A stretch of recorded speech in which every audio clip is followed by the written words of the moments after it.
নমস্কাৰ লখিমপুৰৰ বাতৰি হাতত লৈ ষ্টুডিঅ'ত এয়া মই জুনমণি দত্ত লখিমপুৰ জিলাৰ উচ্চ শিক্ষাৰ প্ৰতিষ্ঠান লখিমপুৰ বালিকা মহাবিদ্যালয়ে স্বায়ত্তশাসিত কলেজ হিচাপে স্বীকৃতি লাভ কৰিছে এই কথা বিশ্ববিদ্যালয় অনুদান আয়োগে ঘোষণা কৰাৰ পিছতে জিলাখনৰ শৈক্ষিক ক্ষেত্ৰখনত স্বায়ত্তশাসিত কলেজৰ স্বীকৃতি লাভৰ খবৰটি নৱতম সংযোজন হিচাপে চিহ্নিত হৈছে বিশ্ববিদ্যালয় অনুদান আয়োগৰ joint secretary doctor R Manoj কুমাৰে ডিব্ৰুগড় বিশ্ববিদ্যালয়ৰ উপাচাৰ্যলৈ মহাবিদ্যালয়খনক স্বায়ত্তশাসিত কলেজলৈ উন্নীত কৰাৰ কথা উল্লেখ কৰি পত্ৰ প্ৰেৰণ কৰে লখিমপুৰ জিলাখনৰ খেতিপথাৰত অতি শেহতীয়াকৈ দেখা দিয়া পোকৰ ভয়াৱহ প্ৰকোপে খেতিয়ক ৰাজ্যলৈ এক অশনি সংকেত কঢ়িয়াই অনাই নহয় ইতিমধ্যে বহু খেতিপথাৰ সম্পূৰ্ণৰূপে অনিষ্ট হোৱা বাতৰি পোৱা গৈছে বাৰিষাৰ শালি খেতিৰ ভৰপক অৱস্থাত কঠিয়াই ঠন ধৰিবলৈ নৌপাওঁতেই দেখা দিয়া খৰাং বতৰে খেতি ভাল হোৱাত অনিশ্চয়তাই দেখা দিছিল পৰৱৰ্তী সময়ত খেতিয়ক ৰাইজলৈ আশাৰ ৰেঙনি কঢ়িয়াই আনি বৰষুণ অহাৰ সময়তে সম্প্ৰতি দেখা দিছে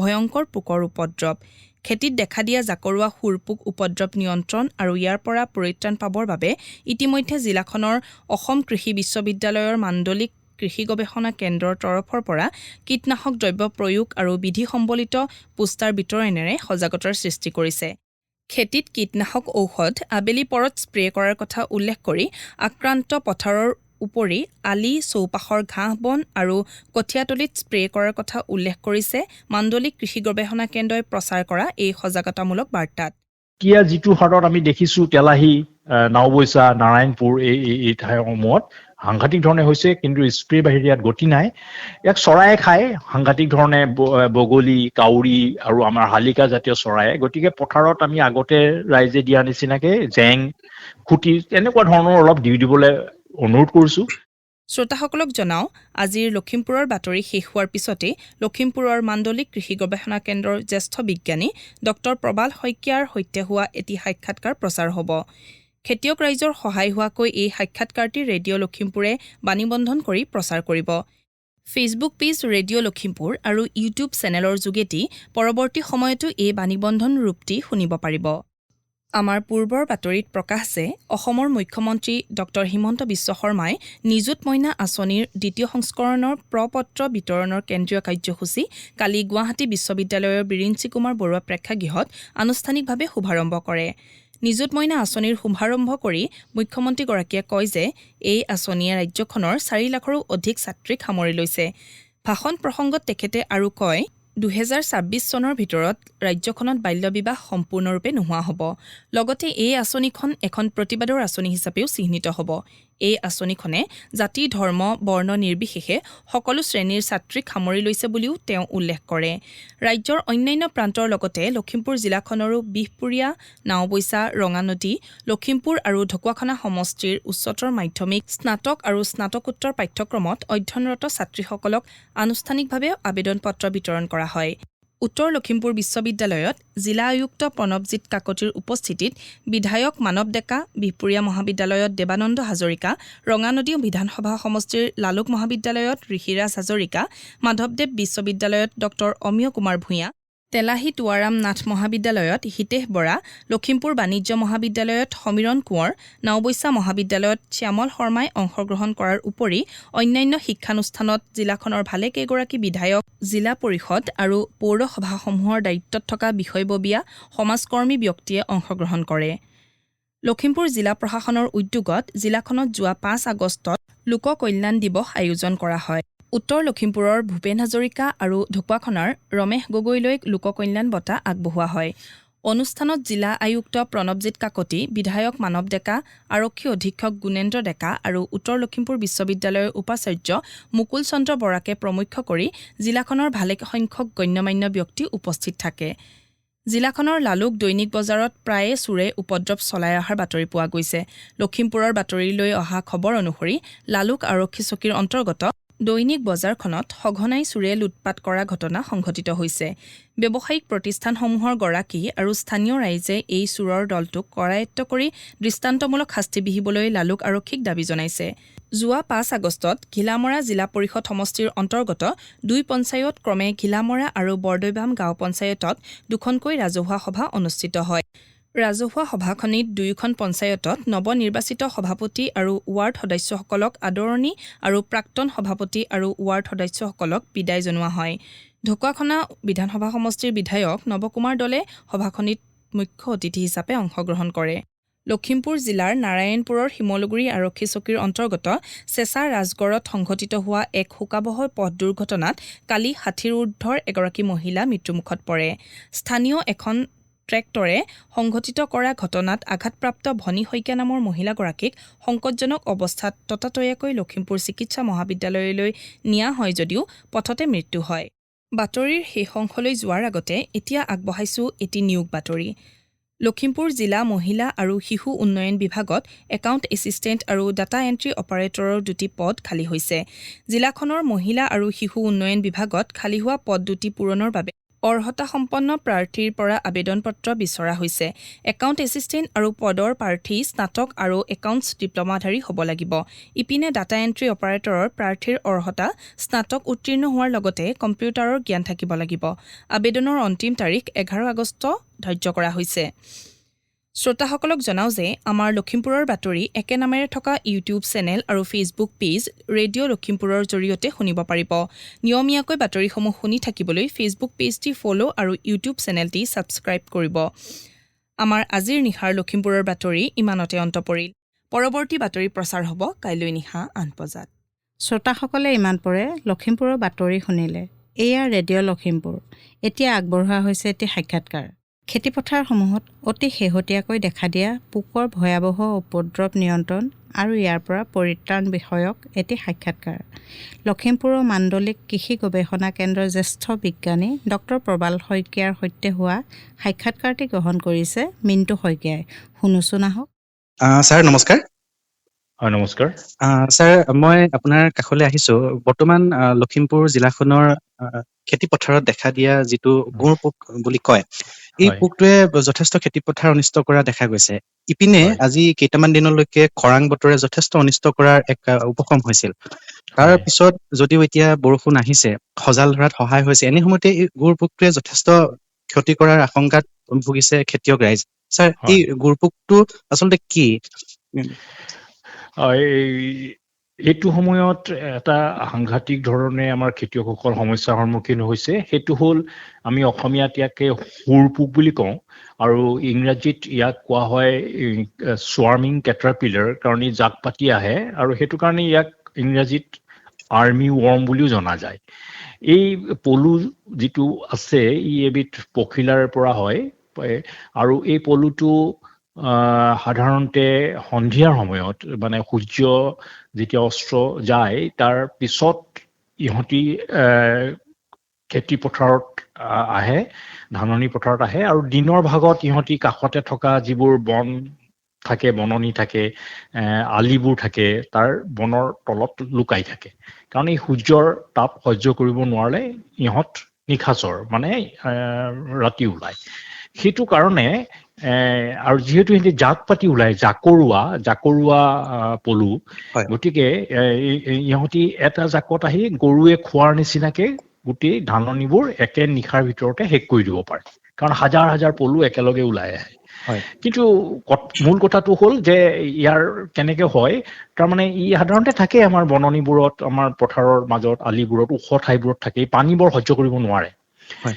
আৰু যেতিয়াই বহুদিন ধৰি 25ৰ পৰা 30 দিন ধৰি পেলাই একেৰাহে সাংঘাতিক ধৰণে খৰাং সদৃশ পৰিস্থিতি হয় বা খুব ধৰণৰ তাপমাত্ৰাটো 35 ডিগ্ৰী চেণ্টিগ্ৰেডৰ ওপৰত যায় দিনৰ তাপমাত্ৰা, ঠিক এনেকুৱা সময়তে ইহঁতক ধ্বংস কৰি থকা উপকাৰী কিছুমান পোক আছে, পথাৰতে থাকে। এই পোকবোৰৰ লেটাবোৰ, পলুবোৰ মৰি যায়। লগে লগে ইহঁতৰ তেতিয়া সাংঘাতিক ধৰণেৰে বংশবৃদ্ধি হ'বলৈ আৰম্ভ কৰে। আৰু ঠিক তেনেকুৱা এটা পৰিস্থিতি যোৱা কিছুদিন ধৰি আমাৰ অসমত, লখিমপুৰ জিলাতো হ'ল। দিনৰ তাপমাত্ৰা প্ৰায় 38 ডিগ্ৰী চেণ্টিগ্ৰেড হ'ল, একেৰাহে 25-30 দিন ধৰি বৰষুণ নহ'ল। হয়। তাৰপিছতে বৰষুণ আহিবলৈ ল'লে, বাঢ়ে। মূল কথা সেইটো। আৰু মই এতিয়া ক'লো, কৃষকে এটা কথা মনত ৰাখিব যে পথাৰত গৈ আমি 2-3টা এনেকুৱা পলু যদি ক'ৰবাত দেখা পাওঁ, পাতখন গৰুৱে খোৱাৰ নিচিনা খাইছে বুলি দেখা পাওঁ, লগে হয়। লগে কিন্তু ইয়াৰ প্ৰতিষেধক ল'ব লাগিব। ছাৰ, যিটো কীটনাশক দ্ৰব্যৰ কথা কোৱা হয়, হয়, এই কীটনাশক দ্ৰব্য কি কি প্ৰয়োগ কৰিলে সুবিধা? হয়, এই কীটনাশক দ্ৰব্যৰ ইতিমধ্যে আমি এটা কৃষক ৰাইজৰ কাৰণে বা যিসকল সম্প্ৰসাৰণ কৰ্মী আছে তাৰ কাৰণে আমি আমাৰ মাণ্ডলিক গৱেষণা কেন্দ্ৰ অসম কৃষি বিশ্ববিদ্যালয় লখিমপুৰে এখন আমি ইতিমধ্যে জাননী প্ৰচাৰ কৰিছো আৰু ইয়াত 3বিধ 4-5বিধ মান ঔষধ অনুমোদন কৰা আছে। বহুত ঔষধ পায় বজাৰত, তাৰ ভিতৰত এই দিব পাৰে, কিন্তু ইয়াৰ ঔষধবোৰ হ'ব লাগিব কন্ট্ৰেক্ট ইনচেক্টিচাইড, তাৰমানে গাত লাগিলে লগে লগে মৰিব লাগিব। সেইটো কাৰণে ঔষধবোৰ যিহেতু ৰাতি ওলায়, মই এটা কথাই কৈছো, যি ঔষধে ব্যৱহাৰ নকৰক ৰাতি ওলায়, গতিকে ইয়াক আবেলি সময়ত কিন্তু স্প্ৰেটো কৰিব লাগিব। সেই কথাটো কৃষকে সদায় মনত ৰাখিব লাগিব। যিহেতু ই নিশাচৰ, গতিকে ইয়াক আবেলি সময়ত স্প্ৰে কৰিব লাগিব পথাৰত। আৰু পথাৰৰ আলি ওচৰ যদি কঠীয়াতলি আছে, যদি ওচৰত কিবা ঘাঁহনি বহনিও আছে, এই সকলোতে ঘাঁহবোৰতো ইয়াক স্প্ৰে কৰিব লাগিব, কাৰণ ইহঁতি ঘাঁহত লুকাই থাকে, মই কৈছোৱেই, আৰু পথাৰৰ আলিবোৰত থাকে প্ৰধানকে ইহঁতি। আৰু এতিয়া মই এটা কথা কৈ দিছো যে যিহেতু ডাঙৰ যদি বৰষুণ আহি যায়, পথাৰ যদি সম্পূৰ্ণভাৱে পানী হৈ যায় অলপ, তেতিয়াহ'লে কিন্তু ইয়াৰ উপদ্ৰৱ লাহে লাহে কমিব। কিন্তু এতিয়া যিটো হাৰত আমি দেখিছো তেলাহী, নাওবৈচা, নাৰায়ণপুৰ এই ঠাইসমূহত সাংঘাতিক ধৰণে হৈছে, কিন্তু স্প্ৰে বাহিৰে ইয়াত গতি নাই। ইয়াক চৰায়ে খায় সাংঘাতিক ধৰণে, বগলী, কাউৰী আৰু আমাৰ শালিকা জাতীয় চৰায়ে। গতিকে পথাৰত আমি আগতে ৰাইজে দিয়া নিচিনাকে জেং, খুটি এনেকুৱা ধৰণৰ অলপ দি দিবলৈ অনুৰোধ কৰিছো। কিন্তু সাংঘাতিক ধৰণে যেতিয়া ইয়াৰ সংখ্যা বাঢ়ি যায় হাজাৰ হাজাৰ, তেতিয়াতো চৰায়ে খাই শেষ কৰিব নোৱাৰে।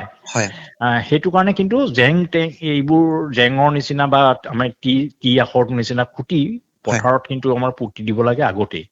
এইটো কথা কৈছো, মই এইখিনিয়ে কলো। হয়, কওক স্যাৰ। আৰু এটা কথা আছে, যিসমূহ সজাল ধৰা খেতিত ইতিমধ্যে পোকে উপদ্ৰৱ চলাই অনিষ্ট কৰিলেই, সেইখিনি খেতি সজাল ধৰি পুনৰ ভাল ধান হোৱাৰ সম্ভাৱনা আছে। ভাল ধান হোৱাৰ সম্ভাৱনা আছে, যিহেতু এইখিনি এতিয়া আমাৰ কঠীয়া ৰুইছিলেহে মানুহৰ সজাল ধৰিছিলে। গতিকে যিসমূহ একেবাৰে গৰুৱে খাই দিছে, গুৰিতে যদি খাই দিছে, তেতিয়াহ'লে অলপ অসুবিধা হ'ব। কিন্তু তথাপিতো মই সেইসকল খেতিয়কক এটা কথা অনুৰোধ কৰিছো, সকলোৱে যাতে ইয়াৰ পিছতে বিঘাই প্ৰতি অন্তত 2 কেজি ইউৰিয়া আৰু 1 কেজি আমাৰ পটাছ সাৰ, আমাৰ চিংগুল যিটো পটাছ পায় MOP, মিউৰেট অফ পটাছ বুলি কয়, পটাছ সাৰ আৰু অলপ ইউৰিয়া মিহলি কৰি গছসমূহত ছটিয়াই দিব পোকবোৰ নোহোৱা হোৱাৰ পিছত আৰু 3-4 দিনৰ পিছত। তেতিয়াহ'লে ই সজাল ধৰি সোনকালে ওলাই অহাৰ আমি আশা কৰিব পাৰো। হয় স্যাৰ। এতিয়া যিসমূহ খেতি পথাৰত ইতিমধ্যে অনিষ্ট কৰিছে বা পোকৰ উপদ্ৰৱ হোৱাৰ সম্ভাৱনা দেখা দিছে, তাত স্প্ৰে কৰিছে কীটনাশক দ্ৰব্য, কিন্তু যিসমূহ অঞ্চলত এতিয়ালৈকে সেই পোক ওলোৱা নাই বা একো সম্ভাৱনা দেখা নাই, সেইখিনিলে যোৱাৰ সম্ভাৱনা আছে নেকি? হয়, আছে, কাৰণ ইয়াক এঠাইত যেতিয়া স্প্ৰে কৰি দিয়া হয়, যিখিনি বাচি থাকে সিহঁতি বেলেগ এখন পথাৰলৈ আকৌ ৰাতি ভিতৰত যাব পাৰে, যায়। সাধাৰণতে ই মাইগ্ৰেশ্যন হয়, ইয়াৰ পৰিভ্ৰম কৰে, ৰাতি বগাই পেলাই ওচৰৰ পথাৰখনলৈ যাব পাৰে। সেইটো কাৰণে সেই পথাৰসমূহত মই কৈছো ৰাইজে যাতে পথাৰখন চাই।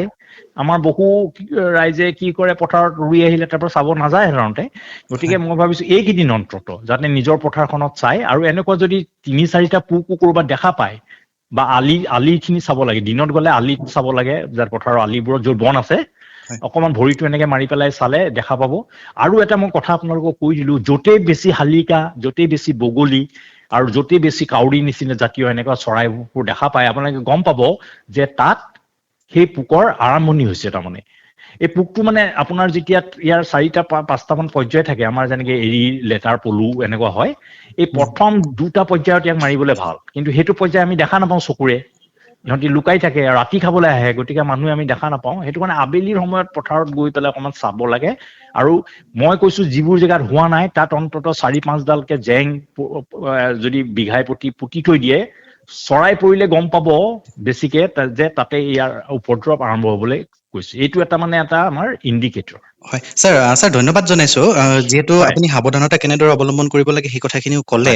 কিন্তু এটা কথা মই স্যাৰ আপোনাৰ সৈতে আলোচনা কৰিব বিচাৰিছো সংক্ষেপতে, সেয়া হ'ল যিহেতু সাৱধানতা অৱলম্বন কৰি পোকৰ পৰা পৰিত্ৰাণ পাবৰ কাৰণে স্প্ৰে কৰিবৰ কাৰণে বহু খেতিয়ক সাজু হৈছে বা তেওঁলোকে জানে, কিন্তু আমাৰ এই কৃষি নিৰ্ভৰশীল ৰাজ্যখনত এনেকুৱা ধৰণৰ কৃষক আছে যিসকল কৃষকে কোনো কাৰণতে এই কীটনাশক দ্ৰব্য বা এই বিষয়খিনিৰ লগত পৰিচিত নহয়। তেনেস্থলত চৰকাৰীভাৱে বা এনেকুৱা ধৰণৰ কিবা সুবিধা আছে নেকি? কাৰণ চাওক, এখন গাঁৱত কেইবা শ্ৰেণীৰ ব্যক্তি বা মানুহ থাকে, তেখেতলোকৰ খেতি পথাৰৰ লগত জড়িত, খেতিৰ ওপৰতে নিৰ্ভৰ কৰি গোটেই পৰিয়ালটো পোহপাল দিয়ে।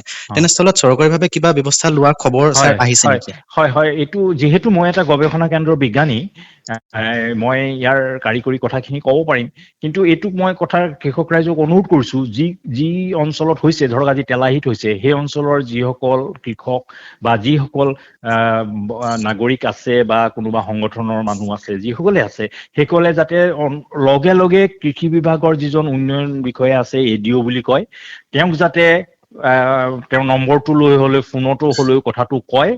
চৰকাৰে নিশ্চয় ইয়াৰ কিবা এটা ব্যৱস্থা লৈছে, কীটনাশক ব্যৱহাৰ কৰাত, স্প্ৰেয়াৰ এইখিনি অন্তত যোগাৰ ধৰিব বা ঔষধো যোগাৰ ধৰিব পাৰে। মই জিলা কৃষি বিষয়াৰ লগতো যোগাযোগ কৰিবৰ কাৰণে সকলোকে অনুৰোধ কৰিছো। আৰু বিশেষ কিবা জানিব লগা থাকিলে যাতে মাণ্ডলিক কৃষি গৱেষণা কেন্দ্ৰ আৰু কৃষি বিজ্ঞান কেন্দ্ৰ আমাৰ গৰুমুৰীয়াত আছে, আমি তালৈ আহিলেও আমি যিখিনি আমি কাৰিকৰী জ্ঞান বা যিখিনি কথা ক'ব লাগে সেইখিনি কৈ অন্তত সহায় কৰিব পাৰিম। মই সকলোকে কৃষি বিভাগৰ লগত কিন্তু যোগাযোগ কৰিবলৈ অনুৰোধ কৰিছো। যিদিনাখনে দেখা পায়, বহুতৰ পলম হৈ গৈছে, 4-5 দিনৰ পিছত দেখা পোৱাৰ কাৰণে অৱস্থাটো বেছি বেয়া হৈ গৈছে। হয় সেই কথাটো আপোনালোকৰ জৰিয়তে মই সকলোকে কৃষি বিভাগৰ কৃষি উন্নয়ন বিষয়াগৰাকীৰ লগত, সেই জেগাৰ পানীগাঁৱৰ কৃষি উন্নয়ন বিষয়াগৰাকী, তেলাহী, নাৰায়ণপুৰৰ, নাওবৈচাৰ চবতে কৃষি উন্নয়ন বিষয়া আছে, তেওঁলোকৰ লগত যোগাযোগ কৰিবলৈ অনুৰোধ কৰিছো। হয় ছাৰ, ধন্যবাদ জনাইছো। লখিমপুৰৰ ৰেডিঅ' লখিমপুৰৰ জৰিয়তে আপুনি ইমান সময় দিলে, কৃষক ৰাইজ যথেষ্ট উপকৃত হ'ব বুলি আমি আশাবাদী। ছাৰ, পুনৰবাৰ আমি ৰেডিঅ' লখিমপুৰৰ তৰফৰ পৰা আপোনালৈ ধন্যবাদ আৰু কৃতজ্ঞতা জনাইছো। ধন্যবাদ।